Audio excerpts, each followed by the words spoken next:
Hi everyone, I'm Julia and this is Julia at Home.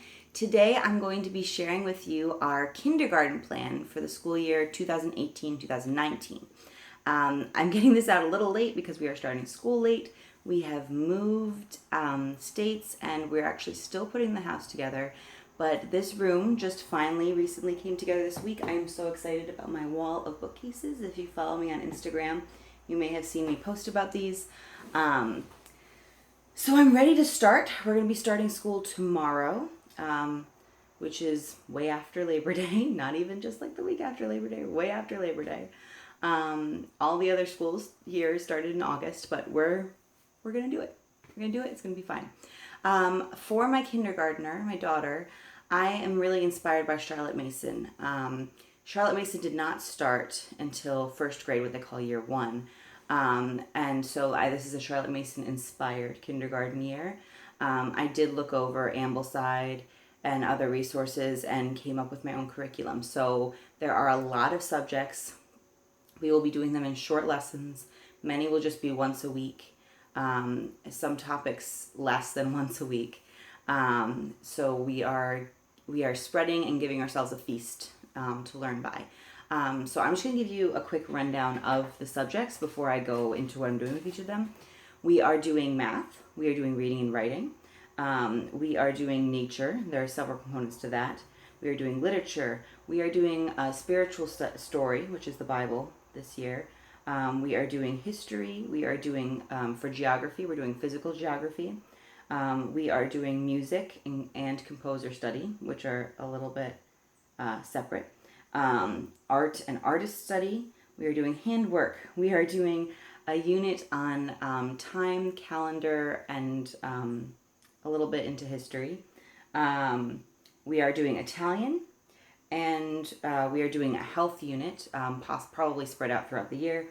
We are doing a circle time and character training during circle time. So obviously that is a lot. Let me break it down for you a little bit. I plan on making more videos coming up, going more in depth on some of the curriculum choices and some of the subjects and units that we're doing. So once I do those videos, I will link them here. So look for, might be on this side, I'm not sure.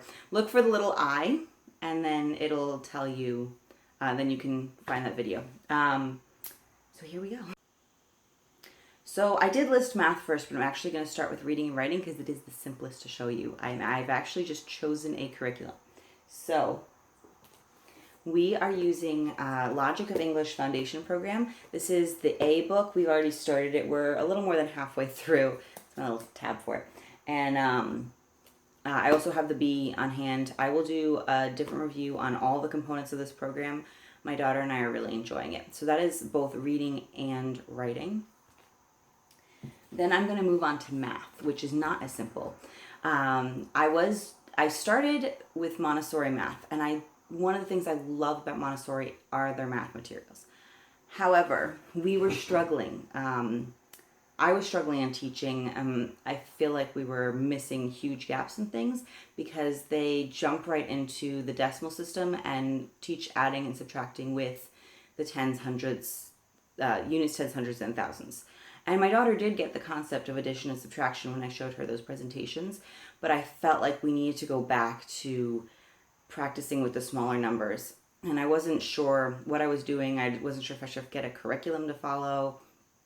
So what I did is I went on Simply Charlotte Mason, and I'd seen other people use this, and I ordered these. And this DVD is so helpful.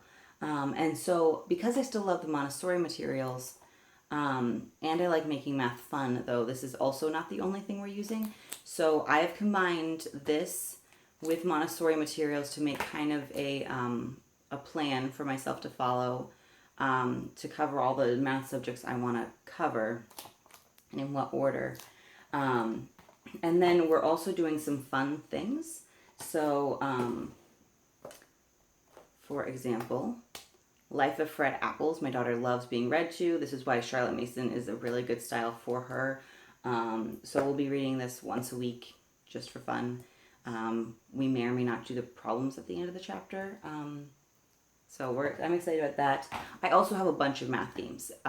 Math is one of the best subjects to do games with, especially for younger kids. When they can't read yet, it's harder to do like history or other things like that when they're young with games.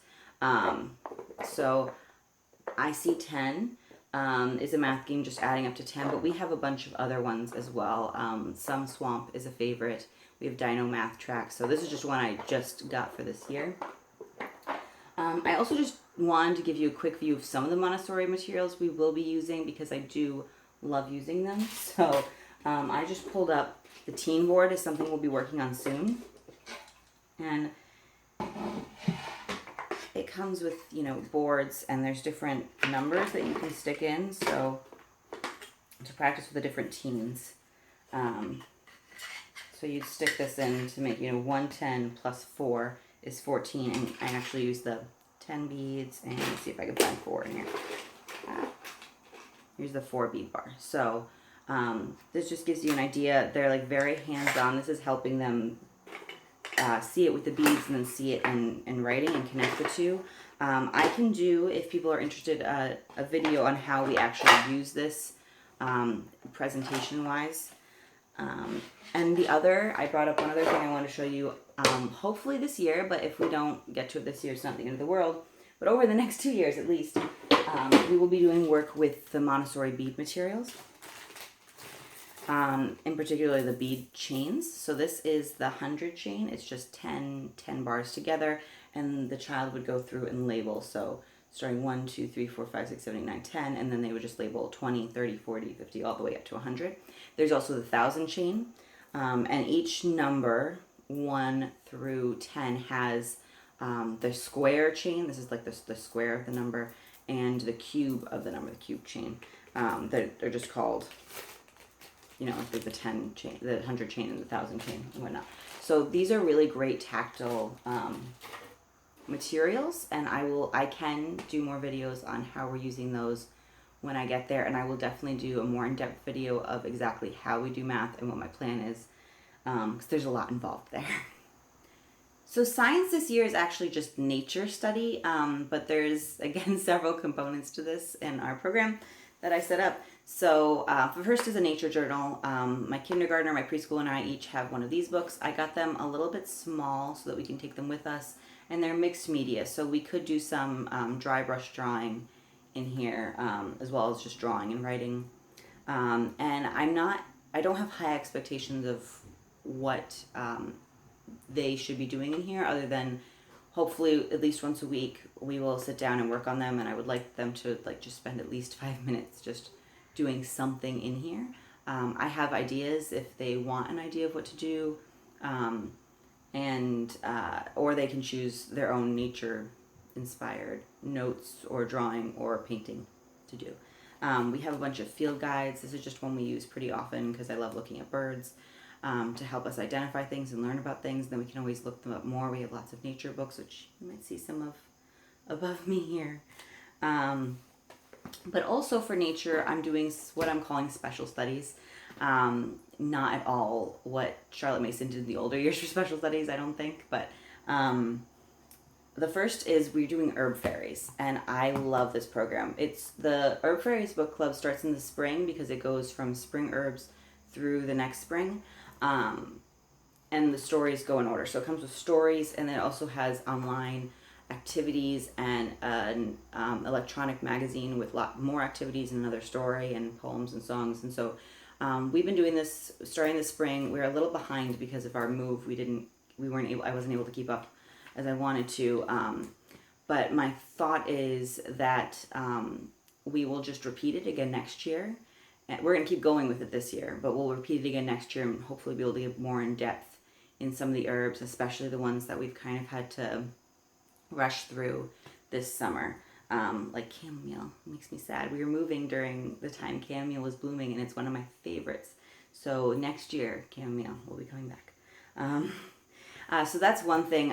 We each have a the kids each have a binder for their Herb Fairies work.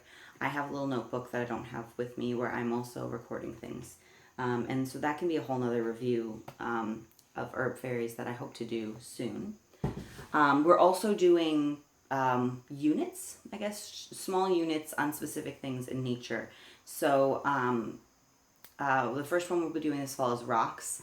We actually just moved to Vermont, and there's a lot of marble and granite, and so there's just a lot to do with learning about rocks. So we'll be doing that this fall. In the winter, we'll be doing a unit on nocturnal animals, and in the spring, a unit on flowers. And I still have to compile, I have most of the rock stuff together, but I still have to compile a lot of my resources for that. So I'm hoping to do a video on each of those units and what we do. So the next subject is literature. And I did look at the Ambleside online curriculum, I guess, I think I was looking at the first grade year. I also looked at year 0 to see what they do. But this year we're following some of the first year choices with the Blue Fairy book, which has a bunch of different, this is the Barnes & Noble edition, and it is gorgeous. There's fairy tales in here that you would recognize and some that you wouldn't. So we're doing a mix, not all of them, throughout the year. And then I'm going to alternate those with James Herriot's Treasury for Children. We have this edition that has these gorgeous pictures in it. I will do I'll be linked to a blog post below where I have some of these book resources and other things. We've already read all of these more than once, but my daughter loves them, so I'm incorporating them again. I think they're great stories. And then this is actually not to start until January. And Aesop's Fables, this just happened to be the edition that I already had, so it's what I'm going with. Charlotte Mason started narration with the children when they were 6 in year 1. My daughter will be 6 at the end of December. So when we start school again in January, we're going to be using Aesop's Fables basically as narration practice. So I will read her a fable. I've gone through and chosen ones that I think are the most appropriate. We don't have time to get to all of them, and some of them are a little questionable. So I chose specific ones. I will read them to her, and then she will practice narrating them back to me. And we'll just do that once a week. So we're practicing with narration so that next year she's a little more comfortable with it when we maybe want to add it slowly to a couple subjects. So that's my plan for that as part of literature. Next, I want to show you what we're doing for what I'm calling spiritual story as a subject. We are reading through the Bible, and my friend gave me this gorgeous, the Jesus Storybook Bible. I know Sarah Mackenzie on Read Aloud Revival has an episode with the author, and I had mentioned to my friend that it just sounded really, really nice. So she got me a copy, which is so, so sweet.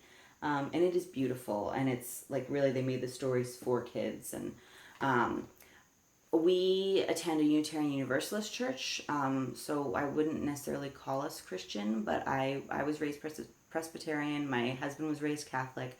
And I also just feel like the Bible stories are culturally really important. So we will be reading through this year.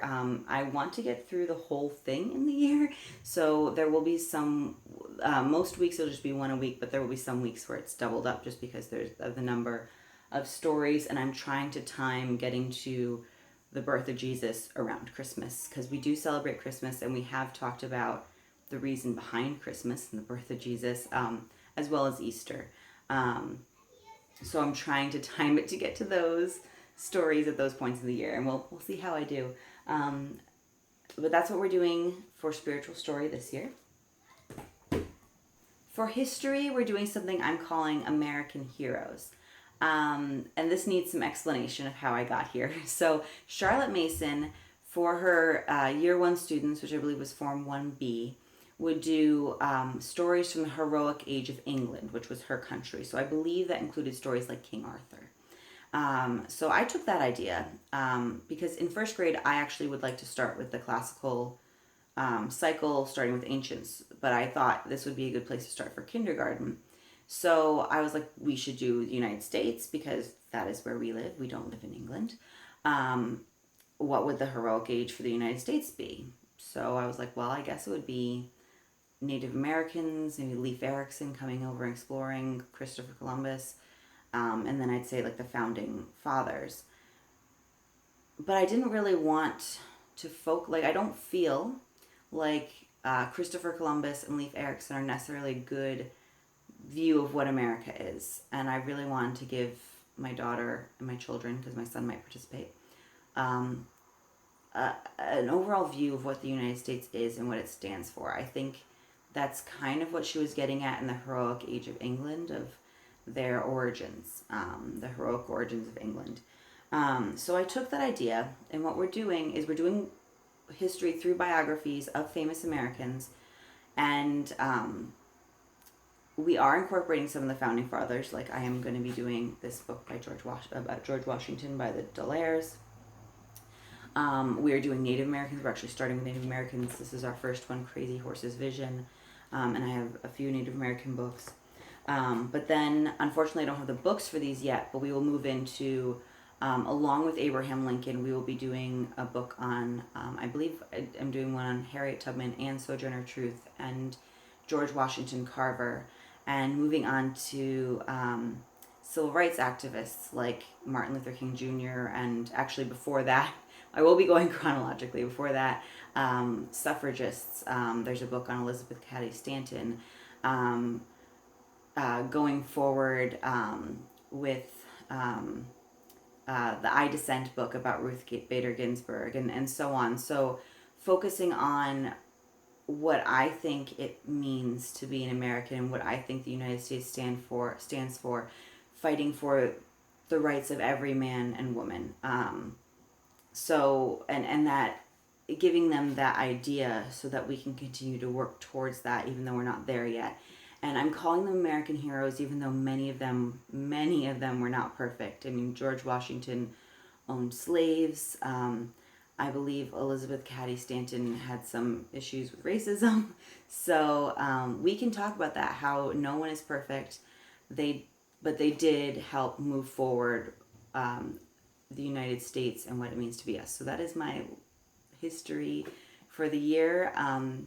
It's this lofty, ambitious goal that I'm doing through children's picture books biographies. So hopefully when I get all the books in, I only have the books for this term, I can show you all the ones we're doing, and maybe at the end share how it went. So geography was actually one of my least favorite subjects in school growing up, and now I absolutely love it. So last year we did Around the World preschool, where we looked at the different continents, and I encourage you to go back and look at those videos. We had a really, really great time. This year we are actually focusing on physical geography. So I am loosely using, I think it's C.C. Long. Yeah, C.C. Long did a book, Home Geography. It's older. Charlotte Mason actually used it. You can find free versions of it online, which is what I did. I haven't printed it up yet, but I probably will in the future. I'm loosely using the lessons in that. They're, again, really short lessons. They help the kids understand physical geography terms by comparing them to things that they already know. And he also gets into like landforms, but also some map work and directional work and such like that. So we will be doing both. So I'm actually going to start the year with the land, air, and water forms. It's a Montessori lesson that I did with my daughter when she was younger, and that's really focused on my son. He didn't get to do that. I think he was a baby when we were doing that. And then we're going to be moving forward with the C.C. Long book as inspiration and to use for some of the things. So, for example, we're going to start with his planes lesson, talking about what a plane is, and I have this geography from A to Z book that it's more of a reference book. It just goes through different geography terms, but we can use that as a starting off point. And then I have books for certain topics. So this is what we'll be doing for planes. We'll be doing the prairie that nature built, and then for some other examples for mountains, I have Mountain Dance. I have Ellie's Long Walk, which is about the story of a dog and her owner, I believe, on the Appalachian Trail, which is not far from us, Where the River Begins and Rivers, Maiden of the Mist, the story of Niagara Falls for waterfalls, and also some of my family members live near Niagara Falls. The kids have been there. I don't know. I think my daughter remembers, but we'll try to go again probably next year. And then Water Dance is another example for rivers and water in general. I'm not sure exactly which one I'm going to stick this under. Those are examples of some books we would read after we talk about what that landform is, such as mountain or a river. We will go on hikes. We will go explore. I'm really happy to be where we are in Vermont. We can actually see mountains and sort of see the lake from our house, but we are near all sorts of beautiful landscapes and geography, so it will not be hard to find these landforms to go look at. And then when we get home, we will be doing, or maybe on a separate day, because we're going to spread this out, we can make the forms out of clay or out of rocks and water. And then after we've explored it physically, we can draw or paint it, and we'll be making a little book with the landforms we've studied. So I'm really excited about this year, and I'll look forward to sharing with you what our books look like at the end of the year. So for music, my daughter wants to learn piano. So I did take piano lessons. I'm not great at it, but I have enough that I can teach her the basics. And then if she wants to go forward in maybe a year or two, we can see if we can look into getting her more formal lessons. But I will be using some old beginner piano books and teaching her myself for right now. My son will be doing preschool prodigies, and I will talk more about what he will be doing for preschool in another video. So look for that link above and below. I'm hoping my daughter will join him on those, but he seems to really like those. She likes them, but she likes certain ones that she wants to do over and over again. He'll actually do the whole program, and but hopefully she'll join him for those. And then we have our composer study. So usually for our composer study, I choose a composer. Like last year, for example, one of our composers was Mozart, and we would read, one or two picture books, or sometimes they were short chapter books on the composer and his or her life, and then listen each week to different pieces by that composer. Well, I'm doing something a little different this year. So for the first half of the year, we will be talking about instruments and musical terms using classical music, and I was really inspired by some of the things I found on Squilt, so I will link that. But we're using the musical terms. She has these pages I printed out on different musical terms, the definition of them. So I'm using these as a starting off point. So we're going to be starting with instrumentation and learning about the instruments, and I got her Meet the Instruments bundle, which includes a lot of things. One of my favorite are these cards. So it has an instrument on one side and the name and some information about the instrument on the back. So we can learn about them, but they also has like the orchestra as a whole, the symphony orchestra, and the family, so like the string family. So we're going to learn about the instruments, and then my children can sort the instruments into their families with these. We also have the Meet the Instruments bingo and matching cards, so we can play a memory game, which is actually probably where we will start with the game. And then I've chosen a piece of music to listen to each week to talk about whatever we're learning about. So for instruments, the first couple of weeks, I know the first one we're doing is young persons or young people. I can't remember. Guide to the Orchestra. And so we'll talk about it. It talks about the different instruments. So we'll go through that. And then I chose different pieces. I believe I used a blog post on the Squilt website, so I can see if I can link to that specific post, but that talks about different pieces that work well for these different things. So we'll talk about dynamics, and we can play some games with dynamics, like having them be, can you say something piano really softly and forte really loudly? So we can play some games with this and with rhythm and tempo, and then listen to pieces and talk about what we hear about, what are the dynamics in this piece? Are they really soft? Are they really loud? And so we're learning musical terms, and it'll be fun. The second half of the year, I'm going to be covering jazz artists. And so instead of just choosing one artist, and we might in the future just do a jazz artist as a composer, but what I want to do is give them a feel for jazz music, which is American musical form. And I know parts of it are derived from Africa and other places, but since we are doing our history study on America and American heroes, I thought that could be really fun. So what I'm going to do is get picture books on many different jazz artists, because there are so many great jazz artists and so many great picture books on them, actually. And then we'll read about an artist 1 to 2 weeks and listen to their music. So That will also be really fun and a change, something a little different than what I've been doing. So for art, I got us these notebooks. Again, there's one for my kindergartner, preschooler, and one for me. And they're just sketchbooks, and they're bigger than the nature journals because these probably will not be leaving the house, and it gives us more room. They're sketchbooks, so I'm not sure how it will go with painting in them. But I also do have watercolor paint paper, so if we can always use that if we want.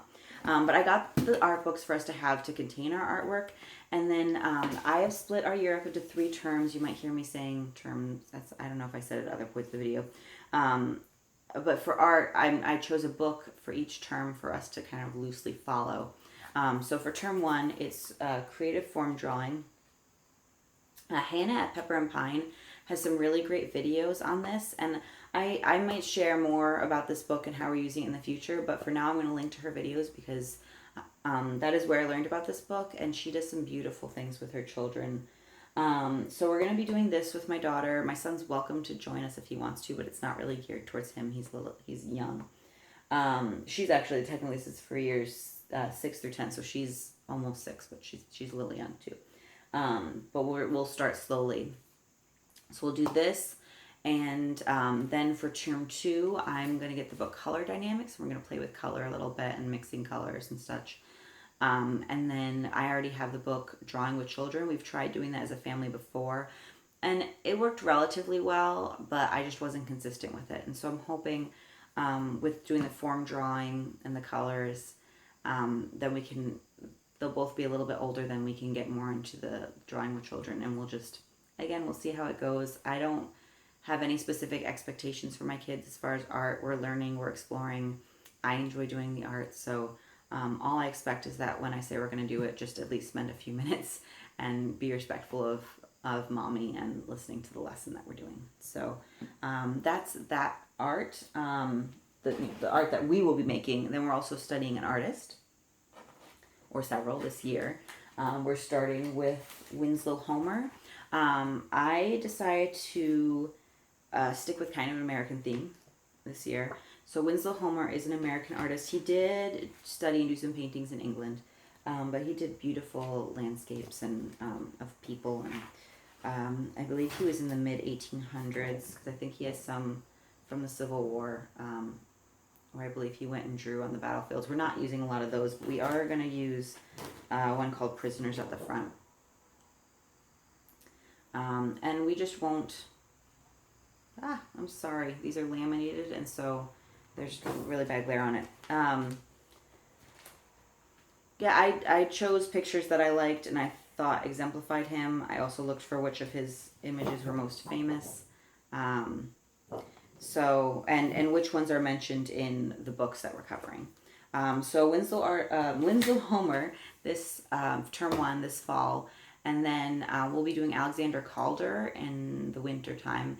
And he did, you would probably recognize some of, he did these sculptural kind of mobiles that are in several museums. And I thought that could kind of be a fun one for the kids to add in a little bit of modern art. Modern art's not usually my thing, but I felt like I should sprinkle it in there a little bit. And it'd be really fun to try to make our own mobiles. So that's one of the reasons I chose him. And then I haven't decided what we're doing, who we're going to study in the spring yet. So that is to be determined. I almost forgot to mention handwork. So handwork is something we'll be doing more when the weather gets colder and we won't be outside as much. It just feels like a better time to do handwork. I tend to do more knitting and everything when it's colder. I have some options for my daughter, and she'll get to choose. And I'm hoping this year, my goal is to get her to finish something. So to choose a project, start it, and finish it. And it's partially to just teach the idea of finishing something. So this is something she actually started last year and did not finish, but she was doing a snake with her knitting fork. There's also, you can do some, beginner embroidery, stitching work. And I got her this little kit. It's a little kangaroo, and it's a hand stitching project that's supposed to be pretty easy. So I'm sure I will have to help her with this, but it's really cute. I'll let you know how this goes. So we have a couple units, I guess is the best way to describe them. One is on time and the calendar. So for term one, we're going to be looking at time and learning how to read time on digital and the regular clocks. So I have some books for this. I will do another video very soon about exactly what we're doing for our time unit. I have a lot more resources for that. In January, we'll be starting with the calendar. And we'll also be going into, it'll include seasons, days of the week, months of the year, all that. And I hope to make peg dolls for that, make some seasonal dolls with peg dolls with my daughter, create a whole setup around that. I have some fun activities planned, and I will do another video when we get there. For term 3, or probably towards the end of the year, we probably will continue calendar into term 3. But for the end of the year, I want to do a child's own century chart or history chart with my daughter. This is an idea I saw in Lori Bestfatter's The Living Page, which talks about Charlotte Mason notebooking. And if you're interested in Charlotte Mason, you should definitely check out that book. But it's when we get there, I will definitely do a video about it and how we're doing it. There's some conflicting info online if you look it up. But basically, we're going to create a chart with different years and put events like when she was born, when her brother was born, like events close to her in those, so she can kind of start to get the feel of time and how it moves and how it relates to her. And then eventually the following year we can continue working on it and fill out, maybe go back to parts of my life and her grandparents and such, so she gets that feel. I really like that idea of helping the child understand this abstract concept of time. So we will be getting to that at the very tail end of the year after we do time and more calendar work. The other unit we'll be doing is for health. We're actually required to teach health by our state. And so what I chose to do was teach nutrition. And we'll be doing this kind of spread out throughout the year, but I got a bunch of books. These are just a couple. I will show more in another video about nutrition, and we'll talk about, fruits and veggies. I got one about how sugar isn't really good for you and such. So I found some really good books that I'll share. And I also couldn't help pick up this one, You Wouldn't Want to Live Without Sleep. My daughter really likes this, some other books we've read in this series. Sorry, I'm trying to get it out of the... Is that better? And we've read some of like the historical books. We read like the Inca one last year and Polar Explorers, I believe. But she doesn't really like to sleep. So I'm hoping maybe if we read this, it'll convince her that sleep is actually important and something she needs to do. So that's for health. So this year, our morning basket has kind of evolved into circle time, where I was more inspired by the Waldorf circle times. And so we will be doing seasonal songs and poems and finger plays. And it's geared more towards preschooler, but I mean, she's only 5, so she can very much enjoy and participate with us in all that. But as part of Circle Time, I'm also incorporating what I'm considering kind of character training as well as some spiritual work. And that is the Sitting Together curriculum. This comes with as a children lesson plan as well as an activity book. And there's also a parent's study guide, and it's geared towards families. So you can use it in a classroom setting, such as, I guess, a congregation or religious organization could use it as part of religious studies. But it is geared towards families. The adult guide has a lot for parents in it, which I think is helpful. But basically, this goes through its description says a family-centered curriculum on mindfulness, meditation, and Buddhist teachings. And it goes through meditation and then different, what I'm going to call character traits. So kindness, ethics. Under ethics, there's not harming and compassion, not stealing and gratitude, and so on. Under character, there's patience, effort, the golden rule, and so on. Then the last unit is nature. And so it really spoke to me, and it uses picture books and activities and stuff that's really accessible for kids. So we'll be doing that as part of our circle time. And after we've got a few weeks under our belts and I'm feeling, get a feel for it, I will do a review specifically of that curriculum as well. Okay, last but certainly not least, thank you for holding on to this long video, is Italian. It's one of my favorite subjects. I love speaking Italian. I love studying Italian. So it's something I've been doing with my kids, and this year I decided to just get more serious with it. One thing I've been doing is I've been using Duolingo to refresh myself on my Italian. I did study it in college, but I don't know if I was ever really fluent, and not using it, I definitely lost most of it. So that's really helped, just a few minutes a day doing that. And then I actually, very recently, TalkBox Mom came out with their Italian program. So we're going to be using that. It's still printing, so it hasn't come yet, but that's okay, because I didn't know they were going to have it available this year, actually. And so I already compiled a bunch of resources, which we will continue to use in addition to TalkBox Mom, which I will share more about when we get it and try it. But first of all, I have Filistocchi Italiani, which are just songs and poems in Italian. And some of them I've been able to look up on YouTube and find tunes for. So we do, we actually do this during our circle time. We incorporate songs and poems in Italian. And we've been doing that for a while, using some various resources. And then I also got a bunch of picture books, like children's books in Italian. So you may recognize this one, but it doesn't say The Very Hungry Caterpillar. Il piccolo bruco maesazio. And hopefully I'm saying that right. I will go look that up online to make sure. So I got a bunch of these that we can read together. Basically, the idea is, what did I do to teach my kids English? I read, I spoke. So that's what we're going to be doing. During lunch, I try to speak to them in Italian. So that's something that we're going to continue trying to do. I'm going to try to get my husband to, when he joins us for lunch, to also not speak English. We're going to see how that goes. So we're really doing it as a family. And the other resource I want to show you, I have a lot more that I can make another video on, is I got some games. So this is actually a book that comes with matching cards. There's 2 of each of these cards. La Fattoria is the farm. And so it's just like little kid books that I would have for English for a baby, but for us now. But these can be used as a memory game. My daughter really likes this one. There's lots of animals in it. I actually also have one on just like the animals that are wild animals that I'm saving to pull out, just to make it special. And I got a couple of these games, Tombola Illustrata. It's like bingo. My kids won't be reading the words. They're not at that point yet. I mean, my daughter's still learning to read in English, so they'll just be using the pictures, and I can read out the words to them. We can match it. So it's a great way to learn different and practice our vocabulary. So that's Italian.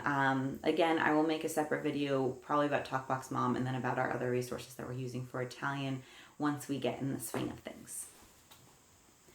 Whew. So that was all of our subjects for our Charlotte Mason inspired homeschool kindergarten curriculum. I hope you enjoyed it and it was helpful. Please if you liked the video below, hit the thumbs up, and subscribe to see more. I will also be doing a video for what I'm going to be doing with my son for preschool, which is actually more Montessori inspired. So you can check that out, as well as I will be going more in depth on some of these subjects. If you have a particular subject or resource that you would like to learn more about and would like me to make a video of, please comment below. I would love to make more videos based on what you want to see.